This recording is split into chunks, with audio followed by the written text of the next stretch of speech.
Hello दोस्तों, नमस्कार। तो हमारी आज की कहानी है शरद पूर्णिमा की व्रत कथा। तो चलिए इस कथा को हम शुरू करते हैं। कहते हैं कि शरद पूर्णिमा की रात को माँ लक्ष्मी धन की वर्षा करती हैं। मान्यता है कि इस दिन रात्रि के समय माँ धरती लोक पर विचरण करती हैं।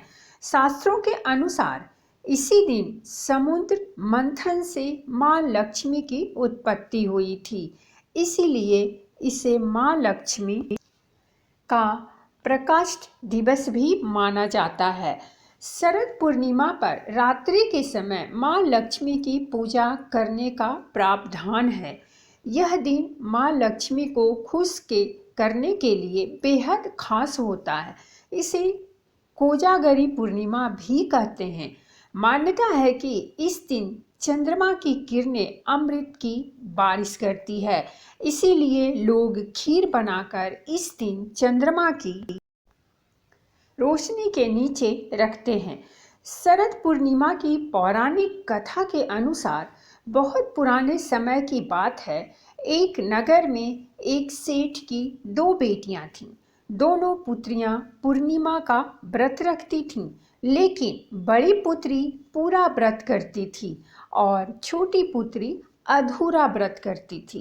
इसका परिणाम यह हुआ कि छोटी पुत्री की संतान पैदा होते ही मर जाती थी। उसने पंडितों से इसका कारण पूछा तो उन्होंने बताया कि तुम पूर्णिमा का अधूरा व्रत करती थी, जिसके कारण तुम्हारी संतान पैदा होते ही मर जाती है।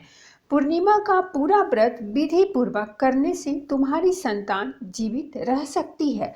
उसने पंडितों की सलाह पर पूर्णिमा का पूरा व्रत विधि पूर्वक किया। बाद में उसे एक लड़का पैदा हुआ, जो कुछ दिनों बाद ही फिर से मर गया। उसने लड़के को एक पीठे यानी कि पीढ़ा पर लिटाकर ऊपर से कपड़ा ढक दिया। फिर बड़ी बहन को बुलाकर लाई और बैठने के लिए वही पीढ़ा दे दिया। बड़ी बहन जब उस पर बैठने लगी तो उसका घाघरा बच्चे को छू गया। बच्चा घाघरा छूते ही रोने लगा। तब बड़ी बहन ने कहा कि तुम मुझे कलंक लगाना चाहती थी, मेरे बैठने से यह मर जाता तो। तब छोटी बहन बोली कि यह तो पहले से मरा हुआ था, तेरे ही भाग्य से यह जीवित हो गया है, तेरे पुण्य से ही यह जीवित हुआ है। उसके बाद नगर में उसने पूर्णिमा का पूरा व्रत करने का ढिंढोरा पिटवा दिया।